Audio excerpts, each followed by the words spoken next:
Students, আজকে আমরা স্ট্যাটিস্টিক্সের আরেকটা ইম্পর্ট্যান্ট কোয়ান্টিটি নিয়ে আমরা আলোচনা করব, যার নাম হলো মোমেন্টস। MOMENTS, moments. তো আমাদের বুঝতে হবে যে প্রথমত what is moment and how to calculate the moment. আচ্ছা, মোমেন্ট হলো, সাপোজ আমাদের একটা ডিস্ট্রিবিউশন দেওয়া আছে, ধরো 3, 4, 5, 6 এই হলো একটা ডিস্ট্রিবিউশন। ধরো 10-এর মধ্যে পরীক্ষা, 4জন স্টুডেন্ট বা 5জন স্টুডেন্ট নিলাম। 10-এর মধ্যে পরীক্ষা, 5জন স্টুডেন্ট এই মার্কস পেয়েছে। কাজেই this is the distribution of marks. ঠিক আছে, আমি ফ্রিকোয়েন্সি নিচ্ছি না, বোঝানোর সুবিধার জন্য ফ্রিকোয়েন্সি নিলেও প্রায় কাছাকাছি হবে।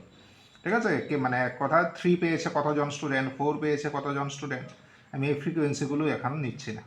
আমি ফ্রিকোয়েন্সি ছাড়াই তোমাদের বুঝিয়ে দিচ্ছি। ফ্রিকোয়েন্সি যদি থাকে তাহলে ঠিক জায়গা মতো ফ্রিকোয়েন্সিগুলো ইউজ হবে, আর কি এমন কিছুই না।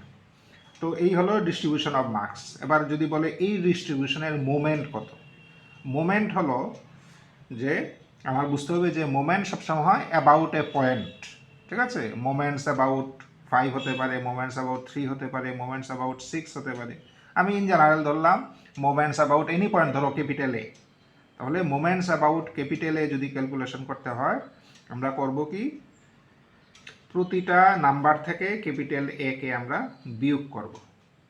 3 মাইনাস ক্যাপিটাল এ যত থাকে, যদি 5 হয় 3 মাইনাস 5, 4 মাইনাস 5, 5 মাইনাস 5, এগুলো আমরা করব।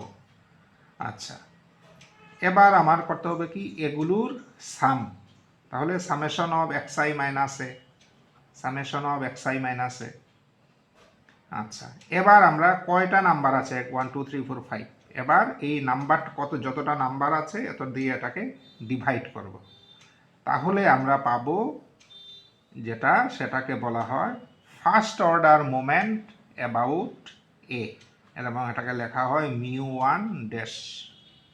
First order moment about A, first order moment about A, এবং তার নোটেশন হলো μ1 ড্যাশ। তাহলে সেকেন্ড অর্ডার মোমেন্ট কী হবে? সেকেন্ড অর্ডার মোমেন্ট আর কিছুই না, xi মাইনাস এ, এটা যেটা বের করলাম তার স্কোয়ার আমার বের করতে হবে, xi মাইনাস এ হোল স্কোয়ার। সবগুলো বেরোলো, এবার এখানে সাম করলাম। এবার 1/n summation of xi minus A whole square, যেটা বেরোবে এটা হলো second order moment about a. তো সেমভাবে থার্ড অর্ডার মোমেন্ট বের করতে হলে xi মাইনাস এ হোল কিউব লাগবে আমার। xi মাইনাস এ হোল কিউব বের করলাম, এই কলামে করলাম, এগুলোকে সাম করলাম। এবার 1/n সামেশন xi মাইনাস এ হোল কিউব, এটাকে বলবো আমরা থার্ড অর্ডার মোমেন্ট। অ্যান্ড তোমরা বুঝতেই পারছো তাহলে nth অর্ডার মোমেন্ট বা rth অর্ডার মোমেন্ট কী হবে, 1/n summation xi minus A whole to the power r। এটাকেই বলা হয় rth order moment about the point capital A. আচ্ছা, যদি ফ্রিকোয়েন্সি ডিস্ট্রিবিউশন হয় তাহলে সেক্ষেত্রে কি হবে, μr ড্যাশ হবে 1/N summation xi minus A whole to the power r into fi। যদি ফ্রিকোয়েন্সি থাকে, ফ্রিকোয়েন্সিগুলো আমাদের মানে ক্যালকুলেশনে আনতে হবে। এই হলো rth order moment about the point x equal to a। এবার মোমেন্টের মধ্যে দুটো পার্টিকুলার ক্যাটাগরি আছে। ঠিক আছে, তো এটা ডিপেন্ড করে এর উপরে। এ 0 হলে এর মানে moment about origin, moment about the point x equal to 0, তখন এটাকে বলা হয় র মোমেন্ট। তখন এগুলোকে বলা হয় র মোমেন্ট, যদি এর ভ্যালু 0 হয়। আর যদি এর জায়গাতে মিন আসে, মানে এক্স বার, এর মানে মোমেন্টস অ্যাবাউট মিন, তখন এটাকে বলা হয় সেন্ট্রাল মোমেন্ট, সেন্ট্রাল মোমেন্ট। আর এটাকে বলা হয় র মোমেন্ট। ঠিক আছে, তাহলে র মোমেন্ট কেমন হবে, যেমন μ1 ড্যাশ, তাহলে কি হবে 1/n summation xi minus 0। μ1 dash সেক্ষেত্রে কত হবে, র মোমেন্টের ক্ষেত্রে 1/n সামেশন xi মাইনাস 0, এর ভ্যালু 0। তাহলে 1/n সামেশন xi এর মানে কি, এটা হলো x এর মিন, আমরা জানি। এর মানে ফার্স্ট অর্ডার রো মোমেন্ট হলো মিন। এটা আমরা একটা এজ এ ফর্মুলা আমাদের মনে রাখতে হবে। ফার্স্ট অর্ডার রো মোমেন্ট, এটা mu one dash equal to x bar. First order raw moment হলো মিন, এটা একটা ফর্মুলা। আচ্ছা, সেমভাবে আমরা সেকেন্ড অর্ডার যদি বের করি, মিউ টু ড্যাশ কত হবে? Mu two dash equal to 1/n summation xi minus 0 whole square. এর মানে সেকেন্ড অর্ডার রো মোমেন্ট হলো 1/n সামেশন xi স্কোয়ার। এইভাবে আমরা বিভিন্ন অর্ডারের রো মোমেন্ট বের করতে পারি। মনে রাখতে হবে রো মোমেন্ট মানে এট দি পয়েন্ট 0, তাহলেই আমরা এটাকে বলা হয় রো মোমেন্ট।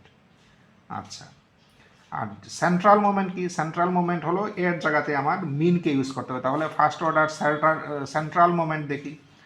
মনে রাখবে সেন্ট্রাল মোমেন্টের জন্য আমরা ড্যাশগুলো দিই না, তখন আমরা মিউ ওয়ান লিখবো, মিউ টু লিখবো, মিউ থ্রি লিখবো। এগুলো সেন্ট্রাল মোমেন্টের জন্য। এর মানে যখন মোমেন্ট অ্যাবাউট এক্স বার হয়, মোমেন্ট অ্যাবাউট মিন যখন হয়, তখন এগুলোকে সেন্ট্রাল মোমেন্ট বলা হয়, এবং সেক্ষেত্রে আমরা ড্যাশগুলো দিই না। আর যদি রো মোমেন্ট হয় বা মোমেন্ট অ্যাবাউট এ হয়, তখন আমরা ড্যাশ দিয়ে লিখি। তো এইভাবে এগুলো হলো নোটেশন। আমরা যখন ড্যাশ ছাড়া দেখবো তখন বুঝবো সেন্ট্রাল মোমেন্ট, আর যখন ড্যাশ দিয়ে দেখবো তখন বুঝবো এটা রো মোমেন্ট। এবার রো মোমেন্ট এ ইকুয়াল টু 0 হতে পারে বা অন্য কোনো পয়েন্টও হতে পারে। তো আমরা দেখি সেন্ট্রাল মোমেন্টগুলো কত হয়। ধরো মিউ ওয়ান কত হবে? 1/n সামেশন xi মাইনাস এর জায়গাতে বসবে মিন এত, equal to 1/n summation xi minus 1/n summation x bar. তাহলে 1/n সামেশন xi মানে কত? এক্স বার।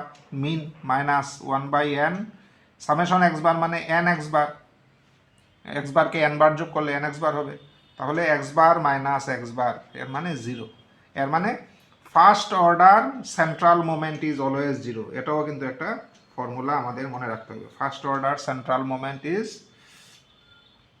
অলওয়েজ 0। ঠিক আছে, এবার মিউ টু বের করি। মিউ টু কত হবে? 1/n সামেশন xi মাইনাস এর জায়গাতে আসবে এক্স বার হোল স্কোয়ার। তো এটা আমরা যদি খেয়াল করে দেখি, this is the formula for variance. ভেরিয়েন্সের ফর্মুলা কিন্তু এটাই ছিল, একটু মনে করে দেখবে। 1/n summation xi minus x bar whole square. এর মানে second order central moment is nothing but variance. Sigma square লিখতে পারি বা ভেরিয়েন্স অফ এক্স লিখতে পারি।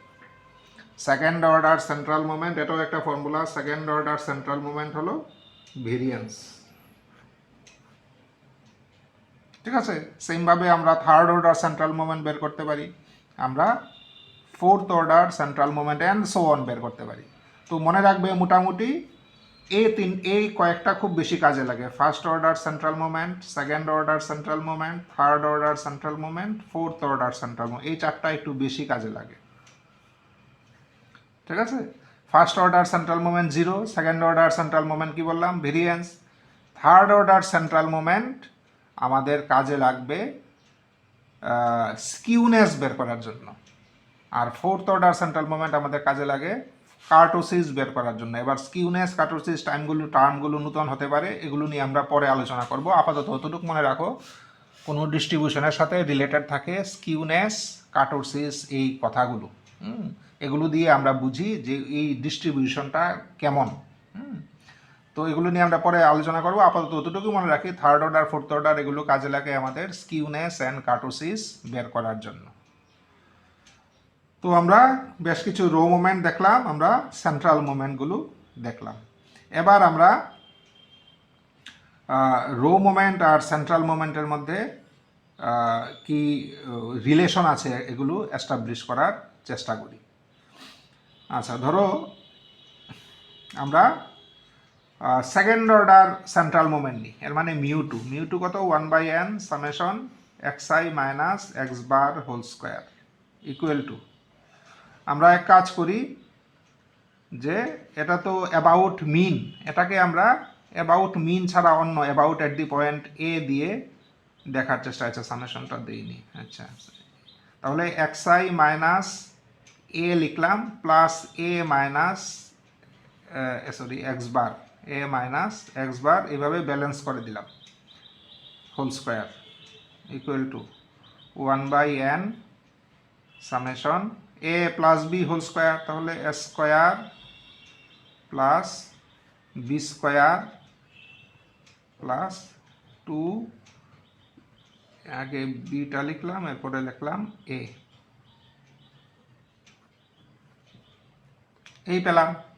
তাহলে 1/n সামেশন xi মাইনাস এ হোল স্কোয়ার একটা টার্ম প্লাস 1/n সামেশন এত, পুরোটাই কনস্ট্যান্ট, এর মানে যোগ করলে n এত হবে, n ক্যান্সেল, এর মানে আলটিমেটলি আসবে a minus x bar whole square plus এটার ক্ষেত্রে 2 এ মাইনাস এক্স বার বাইরে এলো 1/n সামেশন xi মাইনাস এ, এই আসবে, ঠিক আছে, equal to 1/n summation xi minus A whole square plus A minus x bar whole square plus এটা দেখো এটা কি আছে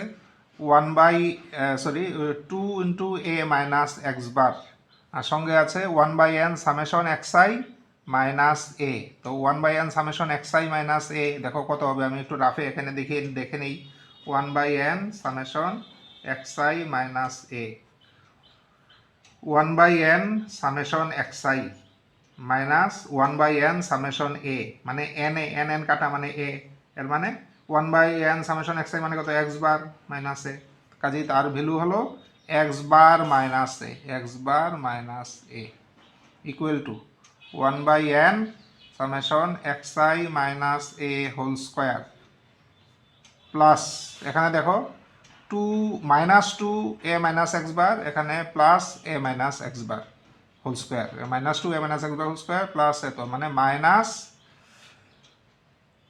আমরা লিখতে পারি যে এক্স বার মাইনাস এ হোল স্কোয়ার, এই লিখতে পারি, equal to 1/n summation xi minus A whole square minus x bar minus A whole square, এটাকে আমরা লিখতে পারি দেখো 1/n সামেশন xi মাইনাস এ whole square,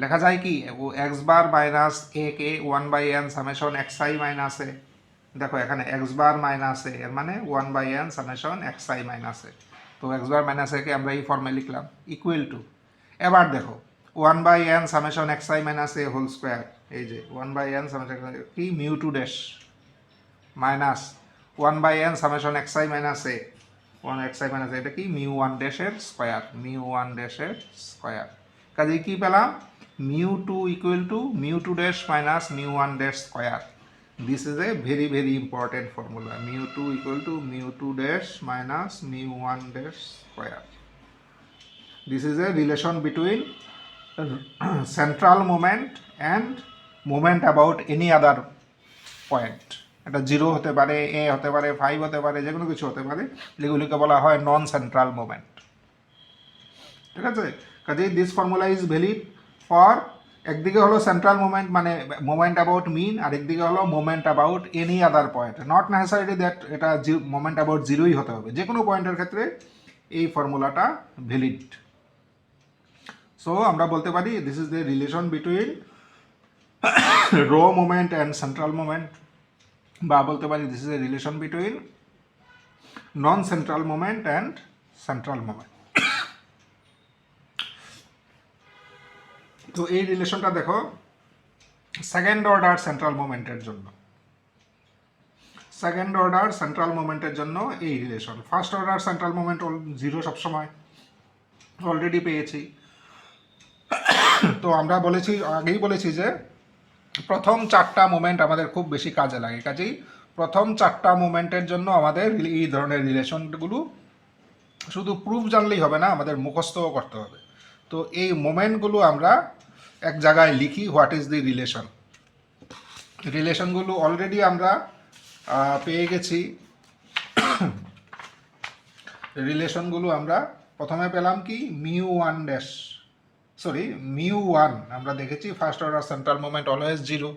second order central moment কি পেলাম μ2 ড্যাশ মাইনাস μ1 ড্যাশ স্কয়ার। সেমভাবে যদি আমরা বের করি আমরা দেখব থার্ড অর্ডার সেন্ট্রাল মোমেন্টের ফর্মুলা আসবে μ3 dash minus 3 μ2 dash μ1 dash plus 2 μ1 dash whole cube. Fourth order central মোমেন্টের আসবে μ4 dash minus 4 μ3 dash μ1 dash plus 6 μ2 dash μ1 dash square minus 3 μ1 dash whole to the power 4। এই আসবে। আমি শুধু এই দুটোর প্রুফ দেখিয়েছি, এই বাকিগুলো তোমরা সেমভাবে প্রুফ করতে হবে, and it involves some algebra only, আর কিছুই না। কিছু অ্যালজাব্রিক ক্যালকুলেশন করলে আমরা এই রিলেশনগুলো এস্টাবলিশ করতে পারবো। এদিকে আছে মোমেন্ট অ্যাবাউট মিন, এদিকে আছে মোমেন্ট অ্যাবাউট এনি পয়েন্ট। ধরো ক্যাপিটাল এ, এবার ক্যাপিটাল এর ভ্যালু 0 হতে পারে বা অন্য কিছুও হতে পারে। তো আমাদের কাজ হবে এগুলো কিন্তু আমাদের মুখস্থ রাখতে হবে, এবং পরীক্ষায় এগুলোর মানে উপরে আমাদের অঙ্ক থাকে, এগুলো নিয়ে আমাদের পরীক্ষায় কিন্তু প্রবলেম সলভ করতে হবে। কাজে ফর্মুলাগুলো ভুলে গেলে আমরা মানে এগোতেই পারবো না। আচ্ছা, এখানে আরেকটা জিনিস আমি দেখাই যে মোমেন্ট অ্যাবাউট ফার্স্ট অর্ডার মোমেন্টটা নিই। ফার্স্ট অর্ডার মোমেন্ট μ1 ড্যাশ কত 1/n summation xi minus a, ঠিক আছে? তো এর ভ্যালু 0 হলে আমরা দেখলাম μ1 ড্যাশ হয় কত মিন x বার, এটা অলরেডি দেখেছি, ঠিক আছে? যখন এর ভ্যালু 0। এবার মনে করো এর ভ্যালু 0 না, অন্য কিছু আছে, সেক্ষেত্রে কি হবে? সেক্ষেত্রে 1/n summation xi minus 1/n summation a। তো 1/n সামেশন xi মানে x বার মাইনাস এটা n n ক্যান্সেল হবে, এখান থাকবে a, এটা হবে n a, n n cancel a। কাজেই μ1 ড্যাশ হলো x বার মাইনাস a, এর মানে x বার কত μ1 ড্যাশ প্লাস a। কাজেই this is A generalised formula. এটা হলো এটারই একটা স্পেশাল কেস, এর ভ্যালু 0 হলে x bar equal to μ1 dash হবে, আর এর ভ্যালু যদি 0 না হয় then this is the relation. তাহলে আমরা মিন কীভাবে পেতে পারি? মিন পেতে পারি ফার্স্ট অর্ডার নন সেন্ট্রাল মোমেন্টের সাথে যার রেসপেক্টে নন সেন্ট্রাল মোমেন্টটা তৈরি হয়েছে এটা যোগ করতে হবে, μ1 dash plus a equal to x bar. তো এই মোটামুটি মোমেন্টস নিয়ে আমাদের ফর্মুলাগুলো, ঠিক আছে? তো এই ফর্মুলাগুলো কি রিপ্রেজেন্ট করে? এই ফর্মুলাগুলো রিপ্রেজেন্ট করে যে relation between non central moment and central moment. মানে নন সেন্ট্রাল মোমেন্টগুলো যদি আমি জানি, লেফট হ্যান্ড সাইডগুলো জানি, তাহলে আমরা সেন্ট্রাল মোমেন্টগুলো এগুলো দিয়ে বের করতে পারব। আচ্ছা, অনেক সময় উল্টো কেসও হতে পারে। আমরা হয়তো সেন্ট্রাল মোমেন্ট জানি, নন সেন্ট্রাল মোমেন্টগুলো আমার বের করতে হবে। সেক্ষেত্রে আমরা কি করব? সেক্ষেত্রেও আমাদের ফর্মুলা কাজে লাগবে। সেক্ষেত্রেও আমাদের ফর্মুলা কাজে লাগবে। যেমন ধরো μ1 ড্যাশ, আচ্ছা μ1 ড্যাশ তো μ1 ড্যাশ আমরা আচ্ছা অলরেডি জানি। ধরো μ2 ড্যাশ আসবে μ2 plus μ1 dash square, μ1 dash square, এটা এখান থেকে পেয়ে যাবে। μ2 dash equal to μ2 plus μ1 dash square, দেখো এখান থেকেই তৈরি হয়ে এসছে। সেমভাবে μ3 dash equal to μ3 plus 3 μ2 μ1 dash plus μ1 dash whole cube, ঠিক আছে? এবার μ4 dash equal to μ4 plus 4 μ3 μ1 dash plus 6 μ2 μ1 dash square plus μ1 dash whole to the power 4। এই হলো, আমরা যদি সেন্ট্রাল মোমেন্ট জানি তাহলে নন সেন্ট্রাল মোমেন্ট বের করার এই হলো ফর্মুলা। এগুলো প্রুফ করা একটা, প্রথমটা তো এখান থেকেই চলে আসে, বাকিগুলোও দেখবে প্রুফ করা একেবারে ইজি। তো আমরা কাজে এই দুই ধরনের ফর্মুলা কিন্তু আমাদের মনে রাখতে হবে। তো এই গেল মোমেন্টসের ডিসকাশন। আমরা এই ফর্মুলাগুলো খুব ভালো করে মেমোরাইজ করতে হবে। এগুলো যদি নন সেন্ট্রাল মোমেন্ট জানি আমরা সেন্ট্রাল মোমেন্ট বের করতে পারবো, এখানে সেন্ট্রাল মোমেন্টগুলো জানি আমরা পরের নন সেন্ট্রাল মোমেন্টগুলো আমরা এটা দিয়ে এই ফর্মুলা দিয়ে বের করতে পারবো। এবার আমরা আরও দুটো ইম্পর্ট্যান্ট প্যারামিটার শিখব, এগুলোকে বলা হয় beta 1 and beta 2। Beta 1 and beta 2, beta 1 and beta 2। আচ্ছা, বিটা 1 এর কি ফর্মুলা? বিটা 1 এর ফর্মুলা হলো μ3 স্কয়ার বাই μ2 কিউব। লক্ষ্য করো ড্যাশ কিন্তু নেই, এর মানে দিজ আর সেন্ট্রাল মোমেন্ট, এর মানে মোমেন্ট অ্যাবাউট মিন। আর বিটা 2 হলো μ4 বাই μ2 স্কয়ার। ঠিক আছে, এই দুটো কোফিসিয়েন্ট আমাদের মনে রাখতে হবে। এগুলো কি কাজে লাগে? এগুলো কাজে লাগে স্কিউনেস অ্যান্ড কার্টোসিস বের করার জন্য। এটা কাজে লাগে স্কিউনেস বের করার জন্য, এটা কাজে লাগে কার্টোসিস বের করার জন্য। একটু আগে আমি বলেছিলাম যে μ3 আর μ4 এই দুটো কাজে লাগে। μ3 লাগছে আমাদের স্কিউনেসের জন্য, μ4 লাগছে আমাদের কার্টোসিসের জন্য। এখানে লক্ষ্য করো যে বিটা 1 অ্যান্ড বিটা 2, ঠিক আছে? বিটা 1 লক্ষ্য করো, বিটা 1 কিন্তু সবসময় নন নেগেটিভ হবে। তুমি এটার ফর্মটা দেখলেই তোমরা বুঝবে বিটা 1 সবসময় নন নেগেটিভ হবে এবং তার কোনো ইউনিটও নেই। ইউনিটগুলো ক্যান্সেল হয়ে যায় ইচ আদার, এটার ক্ষেত্রেও ইউনিটগুলো ক্যান্সেল হয়ে যায়, কাজেই কোনো ইউনিট নেই এবং এটা কিন্তু অলওয়েজ নন নেগেটিভ।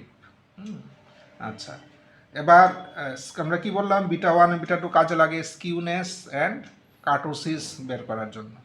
তো স্কিউনেস কার্টোসিস আসলে কি? স্কিউনেস কার্টোসিস হলো একটা ডিস্ট্রিবিউশনের, আমি একটু ইজি ল্যাঙ্গুয়েজে বলছি, একটা ডিস্ট্রিবিউশনের শেপ বোঝার জন্য এগুলো কাজে লাগে। একটা ডিস্ট্রিবিউশনের শেপ, যেমন ডিস্ট্রিবিউশনের আমি টাইপগুলো যদি ধরি, কোনোটা হতে পারে ডিস্ট্রিবিউশন হতে পারে যে একটু বাঁ দিকে হেলে আছে, ঠিক আছে? কোনোটা ডিস্ট্রিবিউশন হতে পারে একটু ডান দিকে হেলে আছে, কোনো ডিস্ট্রিবিউশন হতে পারে একেবারে দেখতে দুদিক থেকে দেখতে সেম। যেমন এই ডিস্ট্রিবিউশনটা এমন, যদি একটা ডিস্ট্রিবিউশন পয়েন্টগুলো যদি এমন হয়, এটার রেসপেক্টে যদি দেখো তাহলে দুইও দিক দেখো সেম। কিন্তু এই ডিস্ট্রিবিউশনটা যদি দেখো আমরা এই অ্যাঙ্গেল থেকে দেখলে দেখবে এটা এদিকে হেলে আছে। সিমিলারলি এই ডিস্ট্রিবিউশনটা যদি দেখি, পয়েন্টগুলো যদি এমন হয়, এটা এদিকে হেলে আছে। তো বিটা 1 দিয়ে আমরা বুঝবো যে ডিস্ট্রিবিউশনটা আসলে কেমন। বিটা 1 সাথে এই ডিস্ট্রিবিউশনের চেহারার একটা সম্পর্ক আছে। তো বিটা 1 যদি 0 হয় তখন বুঝবো যে এই ডিস্ট্রিবিউশনটা একেবারেই সিমেট্রিক্যাল, ঠিক আছে? বিটা 1 0 হলে বোঝা যাবে যে এটা একেবারেই সিমেট্রিক্যাল ডিস্ট্রিবিউশন, এমন চেহারা। যদি বিটা 1 পজিটিভ হয় তখন বোঝা যাবে এটা পজিটিভলি স্কিউড, এর মানে এটা ডান দিকে হেলে আছে, পজিটিভ ডাইরেকশনে একটু হেলে আছে এদিকে, এটার মতো। যদি বিটা 1 নেগেটিভ হয় তাহলে বোঝা যাবে যে, সরি বিটা 1 না, আমি একটু ভুল বলছি, যে বিটা 1 0 হলে আমরা বুঝবো এটা সিমেট্রিক্যাল ডিস্ট্রিবিউশন, একেবারে নর্মাল এই টাইপের আছে। আর বিটা 1 থেকে আমরা আরেকটা ইম্পর্টেন্ট কোফিসিয়েন্ট যেতে পারি, সেটা হলো গামা 1। গামা 1 আর কিছুই না, বিটা 1 এর স্কোয়ার রুট, ঠিক আছে? বিটা 1 এর স্কোয়ার রুট হলো গামা 1। এবার গামা 1, বিটা 1 যদি 0 হয় গামা 1ও 0, এর মানে ফর সিমেট্রিক্যাল ডিস্ট্রিবিউশন গামা 1টা আমাদের 0 হবে। এবার গামা 1 যদি পজিটিভ হয় তাহলে পজিটিভলি স্কিউড, মানে ডান দিকে হেলে আছে। আর যদি গামা 1 নেগেটিভ হয় তাহলে নেগেটিভলি স্কিউড, মানে বাঁ দিকে হেলে আছে। কাজেই বিটা 1 অ্যান্ড তারপরে আমরা গামা 1 এর সাহায্য নিয়ে আমরা একটা ডিস্ট্রিবিউশনের প্যাটার্ন সম্বন্ধে একটা আইডিয়া করতে পারি। এটাকেই বলা হয় স্কিউনেস। স্কিউনেস 0 মানে এক্স্যাক্টলি সিমেট্রিক্যাল, আর স্কিউনেস পজিটিভ নেগেটিভ মানে এটা কোনো একটা দিকে হেলে আছে, ঠিক আছে? কাজেই বিটা 1 ইনডাইরেক্টলি স্কিউনেসের সাথে সম্পর্কিত, আর গামা 1 ডাইরেক্টলি স্কিউনেসের সাথে সম্পর্কিত আমরা বলতে পারি, কারণ মেইনলি স্কিউনেস স্টাডি করব ফ্রম গামা 1, ঠিক আছে? এবার গামা 1 ক্যালকুলেশনে আমাদের বিটা 1টা কাজে লাগে, আর বিটা 1-এ কাজে লাগে আমাদের থার্ড অর্ডার সেন্ট্রাল মোমেন্ট। আচ্ছা, এবার আসি যে বিটা 2-তে। বিটা 2 দিয়ে কি করি আমরা বললাম যে বিটা 2 দিয়ে আমরা স্টাডি করি কার্টোসিস। কার্টোসিস কি? কার্টোসিস দিয়ে আমরা বুঝি যে একই জিনিস, ডিস্ট্রিবিউশনের প্যাটার্নটা কেমন, ডিস্ট্রিবিউশনটা কি এভাবে পয়েন্টগুলো যদি নেই খুব উঁচু হবে, না ডিস্ট্রিবিউশনটা মাঝারি টাইপের হবে, না ডিস্ট্রিবিউশনটা একেবারে ফ্ল্যাট হবে।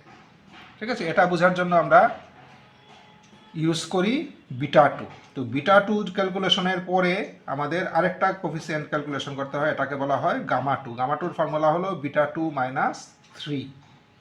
ঠিক আছে, এবার বিটা টু যদি 3 হয় এর মানে গামা টু তখন হবে 0। বিটা টু যদি 3 হয় গামা টু হবে 0, এবং সেক্ষেত্রে বুঝবো আমরা ডিস্ট্রিবিউশনটা মাঝারি টাইপের, না উঁচু না একেবারে নিচু। ঠিক আছে, যদি বিটা টু 3 হয় বা গামা টু যদি 0 হয়। এবার গামা টু যদি হয় পজিটিভ হয়, গামা টু যদি পজিটিভ হয় তখন বুঝবো ডিস্ট্রিবিউশনটা লম্বা, একটু লম্বাটে টাইপের, তখন এটাকে বলা হয় ল্যাক্টোকার্টিক। ঠিক আছে, আর গামা টু যদি নেগেটিভ হয় তখন বুঝবো ডিস্ট্রিবিউশনটা একেবারে ফ্ল্যাট, তখন এটাকে বলা হয় প্লেটিকার্টিক। আর এটা বিটা টু 3 মানে গামা টু যদি 0 হয় তখন এটাকে বলা হয় মেসোকার্টিক, মাঝারি টাইপের। এইভাবে বিটা 1 অ্যান্ড বিটা 2, ঠিক আছে, এবং gamma 1 and gamma 2 directly gamma 1 gamma 2-র সাথে এগুলো সম্পর্ক করি, এবং গামা 1 গামা 2-র সাথে আবার বিটা 1 বিটা 2 সম্পর্ক আছে, তোমরা দেখতেই পাচ্ছ। যে এগুলোর সাহায্যে আমরা স্টাডি করি স্কিউনেস অ্যান্ড কার্টোসিস। স্কিউনেসের ফর্মুলা হলো এই দুটো, কার্টোসিসের ফর্মুলা হলো এই দুটো। এটাকে বলা হয় কোফিসিয়েন্ট অফ স্কিউনেস, এটাকে বলা হয় কোফিসিয়েন্ট অফ কার্টোসিস। এবং এই যে বিটা 1 আমরা আগেই বললাম যে it is always non negative, gamma 1টা পজিটিভ নেগেটিভ 0 যেটারই হতে পারে, সেমভাবে গামা 2টা পজিটিভ নেগেটিভ বা 0 যে কোনোটাই আমাদের হতে পারে। অ্যাকর্ডিংলি একটা ডিস্ট্রিবিউশন হবে পজিটিভলি স্কিউড বা নেগেটিভলি স্কিউড বা সিমেট্রিক্যাল। সেমভাবে এই গামা টুর 0 নন 0-র উপরে ডিপেন্ড করবে বা পজিটিভ নেগেটিভ উপর ডিপেন্ড করবে একটা ডিস্ট্রিবিউশন কি লম্বাটে মানে ল্যাক্টোকার্টিক, না মাঝারি, না মেসোকার্টিক, না একেবারে ফ্ল্যাট প্লেটিকার্টিক। তো এইভাবে মোমেন্টসের সাহায্য নিয়ে দেখো আমরা একটা ডিস্ট্রিবিউশনের শেপ সম্বন্ধে আমরা ধারণা করতে পারি। So this is the application of moment. তো এই হলো মোমেন্ট নিয়ে আমাদের সাধারণ একটা আলোচনা। এবার এই আলোচনার উপরে ডিপেন্ড করে, এখানে যে ফর্মুলা ইউজ হয়েছে এগুলোর উপরে ডিপেন্ড করে আমরা কিন্তু মোমেন্টসের অঙ্ক করতে পারবো।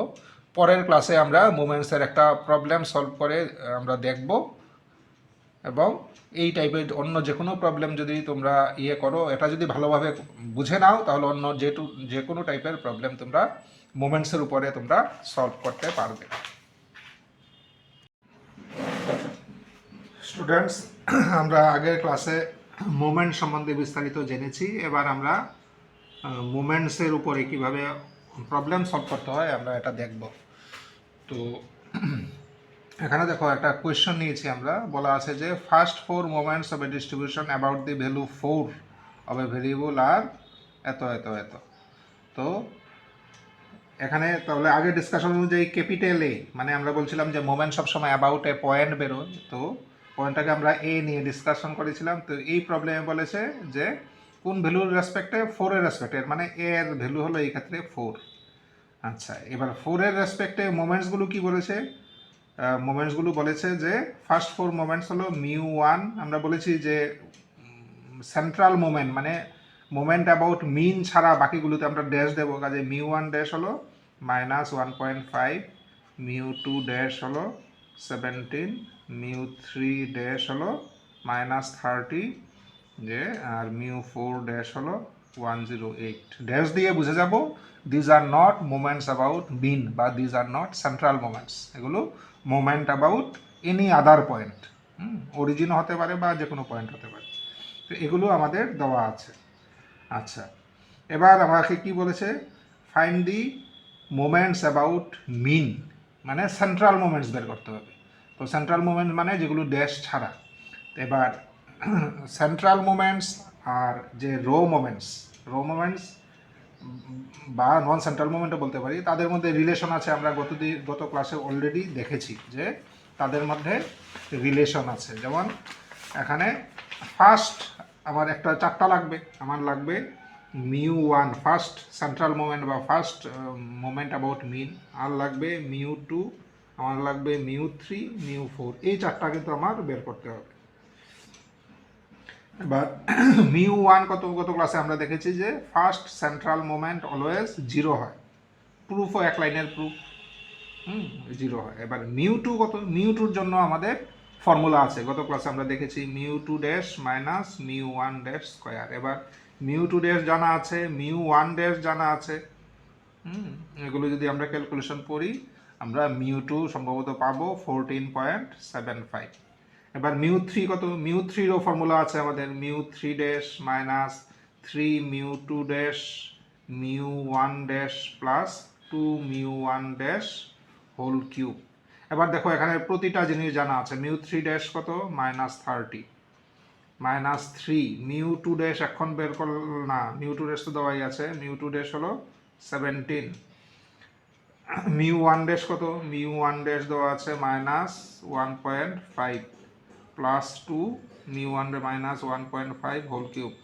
এটা ক্যালকুলেশন করলে আমরা মিউ থ্রি আমরা পাবো যে 39.75। তোমরা একটু করে দেখে নিও।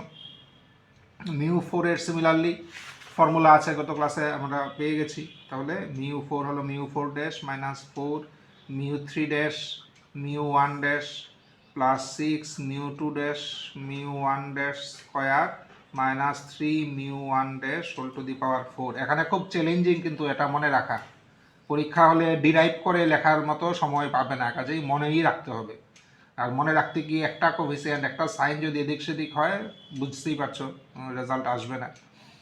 আচ্ছা যাই হোক, এখানে এই সবগুলোর ভ্যালু আমাদের এখানে আছে, সবগুলোর ভ্যালু যদি বসাই আমরা পাবো 142.3125। কাজেই দেখো আমার চারটা সেন্ট্রাল মোমেন্ট কিন্তু আমরা পেয়ে গেছি ইউজিং আওয়ার ফর্মুলা। এবারে কি বলেছে beta one beta two, beta one beta two আমরা গত ক্লাসে দেখেছি। বিটা ওয়ান কত, বিটা ওয়ান হলো mu three square by mu two cube. এবার মিউ থ্রি দেখো বের করেছি এখানে, এটা মিউ টু বের করেছি এটা, এগুলো যদি এখানে বসিয়ে দেই ক্যালকুলেশন করি তাহলে বিটা ওয়ান বেরোবে 0.4926। বিটা টু বের করতে বলছে, বিটা টুরও ফর্মুলা আমরা পেয়েছি, বিটা টু কত mu four by mu two square. এবার মিউ ফোর আছে, এই যে মিউ ফোর, মিউ টু আছে, দুটো বসিয়ে ক্যালকুলেশন করলে বিটা টু আমার বেরোবে 0.6543। তো এই হলো আমার beta one and beta two আমরা বের করে ফেললাম। আচ্ছা, কাজেই এক নাম্বার প্রবলেম কিন্তু সলভড। আচ্ছা, এখানে এডিশনালি একটা জিনিস, যদিও এখানে ডাইরেক্ট চাইনি, আমরা বের করে রাখি যদি পরে কাজে লাগে, সেটা হলো যে ফার্স্ট অর্ডার যে ইয়ে মোমেন্ট, নন সেন্ট্রাল মোমেন্ট, ঠিক আছে, আর মিনের মধ্যে কি সম্পর্ক। যেমন আমি আবারও না হলে লিখি যে মিন কত, মিন হলো, বা আমরা যদি first order non central moment about a যদি লিখি 1/n summation xi minus a, এটা হলো first order non central moment about the point x equal to a. তাহলে 1/n সামেশন xi মানে x বার, আর এটা হবে a, 1/n সামেশন a মানে আলটিমেটলি আসবে a। তাহলে অর এবার মিউ ওয়ান ড্যাশ কত, মিউ ওয়ান ড্যাশ হলো মাইনাস 1.5, এক্স বার তো জানি না, মাইনাস এ কত, এ হলো 4। এখানে একটা জিনিস বলে রাখছি, দেখো যে মিউ ওয়ান ড্যাশ যে ভ্যালু এত, এটা কার রেসপেক্টে, 4 এর রেসপেক্টে, এই জন্য কিন্তু করসপন্ডিং বসাতে হবে। মিউ ওয়ান যদি এখানে এই ভ্যালুটা নেই, এর ভ্যালু আমার 4ই বসাতে হবে। আমি মিউ ওয়ান ড্যাশ তো 2 এর রেসপেক্টও হতে পারে, এখানে নিলাম 2 এর রেসপেক্টে আর এখানে দিলাম 4, তাহলে কিন্তু আমার হবে না। যার রেসপেক্টে সেই মিউ ওয়ান ড্যাশটাই আমরা, কারণ ড্যাশ রিপ্রেজেন্টস নন সেন্ট্রাল মোমেন্ট। এবার নন সেন্ট্রাল মোমেন্ট যে কোনো পয়েন্টের ইয়েতে হতে পারে। সেন্ট্রাল মোমেন্টে একটা সুবিধা আছে যে ইট ইজ অলওয়েজ অ্যাবাউট মিন, এটার কোনো চেঞ্জ নেই। কিন্তু নন সেন্ট্রাল মোমেন্টে যে কোনো পয়েন্টে হতে পারে। যেমন এখানেই দেখো 3 নাম্বারে বলেছে অ্যাবাউট x ইকুয়াল টু 2, তখন এর ভ্যালু কিন্তু 2, ঠিক আছে। কাজে এর ভ্যালু 2 বসালে, তো এর ভ্যালু 2 এর জন্য মিউ ওয়ান ড্যাশ কত এটা এখানে বসাতে হবে। তখন 1.5 বসালে হবে না, কারণ এটা কিন্তু এর ভ্যালু 4 এর জন্য। যে এটা মাথায় রাখবে। তো ইমপ্লাইজ এক্স বার কত পেলাম 4, যদি এদিকে চলে আসে এক্স বার আমরা পাবো 2.5 2.5 এক্স বারটা বের করে রাখলাম, যদি পরে কাজে লাগে ডাইরেক্ট 1 নম্বরে এক্স বার বের করতে বলেনি। আচ্ছা, এবার আসি আমরা 2 নম্বরে। 2 নম্বরে কি বলেছে? 2-এ দেখেছো বলেছে যে find the moments about origin. এবার এর ভ্যালু কিন্তু 0। অরিজিনের রেসপেক্টে আমার মোমেন্টস বের করতে হবে। তো এর মানে আমার চাই μ1 ড্যাশ, আমার চাই μ2 ড্যাশ, আমার চাই μ3 ড্যাশ। আমরা বলেছিলাম যে মানে অরিজিন ছাড়া যে কোনো পয়েন্টের ক্ষেত্রে আমরা ড্যাশ দেব, যেহেতু এখানে এর ভ্যালু 0, মানে সরি অরিজিন না, মানে মিন ছাড়া, সেন্ট্রাল মোমেন্ট ছাড়া যে কোনো জন্য আমরা ড্যাশ দেব। তো যেহেতু এটা সেন্ট্রাল মোমেন্ট না, এখানে আমরা মিনের রেসপেক্টে ক্যালকুলেশন করছি না, এই জন্য আমরা ড্যাশ দিচ্ছি। এবার এই 4টা জিনিস কিন্তু আমার বের করতে হবে। আচ্ছা, এবার দেখো μ1 ড্যাশের ভ্যালু কত? μ1 ড্যাশ দেখো এখানে বের করা আছে, μ1 ড্যাশ মানে এক্স বার মাইনাস এ। ঠিক আছে, μ1 ড্যাশ হলো এক্স বার মাইনাস এ। এক্স বার কত? এক্স বার পেয়ে গেছি 2.25, সরি 2.5, মাইনাস এর ভ্যালু এই ক্ষেত্রে কত? 0। এর মানে μ1 ড্যাশ হলো 2.5। μ1 ড্যাশ এই ক্ষেত্রে বেরোলো 2.5। এবার μ2 ড্যাশ, এবার μ2 ড্যাশের জন্য আমরা গত মানে লাস্ট ক্লাসে কিন্তু আমরা ফর্মুলা ডিরাইভ করেছি, প্রতিটা সেন্ট্রাল মোমেন্ট আর নন সেন্ট্রাল মোমেন্টের মধ্যে কি রিলেশন। সিমিলারলি μ2 ড্যাশের জন্য আমাদের ফর্মুলা ছিল, তোমরা একটু দেখে নিও এর আগের ক্লাসটা, μ2 প্লাস μ1 ড্যাশ স্কয়ার। এবার μ2 কত? μ2 এর আগের অঙ্কে পেয়েছি 14.75 প্লাস μ1 ড্যাশ এখন পেলাম, μ1 ড্যাশ পেলাম 2.5 স্কয়ার। μ1 ড্যাশ স্কয়ার মানে 2.5 স্কয়ার। এবার এগুলো যদি ইউজ করি এটার ভ্যালু আমরা পাবো 21। এবার μ3 ড্যাশ কত? μ3 ড্যাশেরও ফর্মুলা এর আগেরটাতে পেয়েছি, μ3 ড্যাশ হলো μ3 plus 3μ2 μ1 dash plus μ1 dash whole cube equal to μ3 কত? μ3 আগের অঙ্কে করা আছে 39.75 প্লাস 3 μ2 আগের অঙ্কে করা আছে 14.75, μ1 ড্যাশ এক্ষুনি বের করেছি 2.5 প্লাস 2.5 কিউব। এগুলো বসিয়ে ক্যালকুলেশন করলে μ3 ড্যাশ আসবে 166। μ4 ড্যাশের কি formula? μ4 plus 4 μ3 μ1 dash plus 6 μ2 μ1 dash square plus μ1 dash whole to the power 4। এবার বসাও, μ4 এর ভ্যালু আগের অঙ্কে বের করা আছে 142 সামথিং, μ3 বের করা আছে, μ1 ড্যাশ এখানে এই অঙ্কেই বের করেছি, μ2 আছে, μ1 ড্যাশ এটাতেই আগে বের করেছি, μ1 ড্যাশ বের করেছি, সবগুলো বসিয়ে যদি ক্যালকুলেশন করি তাহলে আসবে 1132।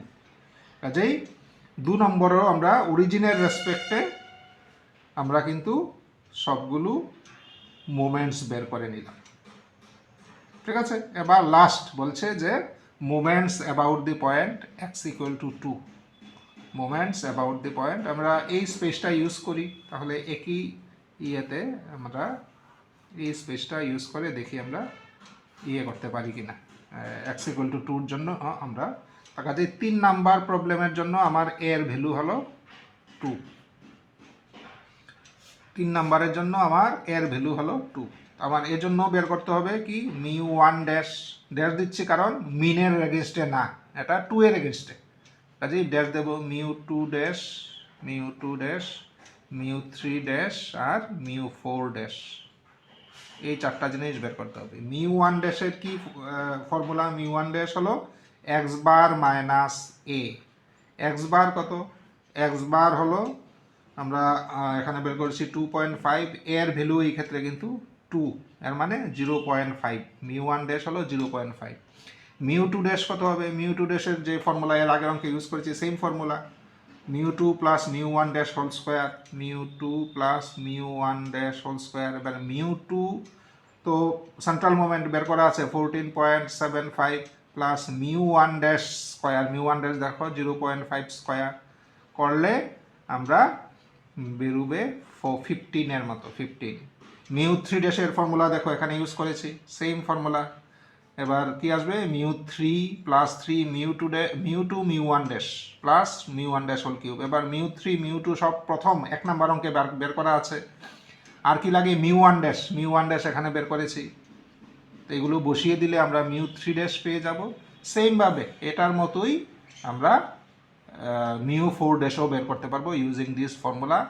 সেন্ট্রাল মোমেন্ট যেগুলো ড্যাশ ছাড়া এগুলো 1 নাম্বার প্রবলেমে বের করা আছে, আর যেগুলো ড্যাশ দেওয়া এগুলো দেখো মিউ 1 ড্যাশ এটা বের করা আছে। এখানে মিউ 2 ড্যাশ কি লাগছে, মিউ 2 ড্যাশ তো ডাইরেক্ট লাগছে না, লাগলে আমরা এখানে পেয়ে যেতাম।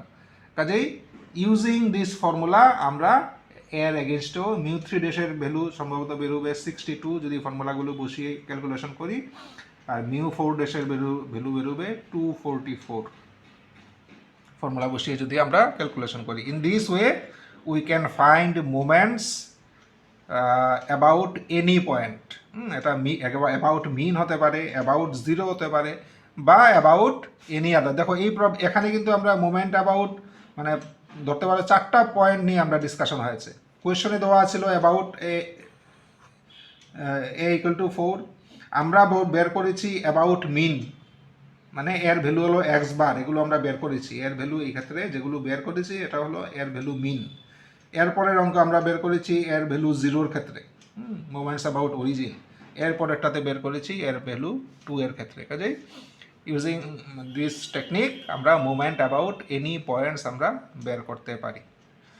তো এই প্রসিডিউরটা তোমরা ভালো করে দেখবে। কোথাও বুঝতে অসুবিধা হলে অবশ্যই নক করবে, কমেন্টস করতে পারো। যারা আমার ক্লাসের ডাইরেক্ট স্টুডেন্ট আমাকে হোয়াটসঅ্যাপে মেসেজ করতে পারো, আমাকে ফোন করতে পারো। বাট ফাইনাল কথা হলো যে আমরা ব্যাপারটা বুঝে শিখতে হবে, সো দ্যাট এই ধরনের এনি মানে প্রবলেম যদি আসে তাহলে আমরা যাতে এটাকে সলভ করতে পারি।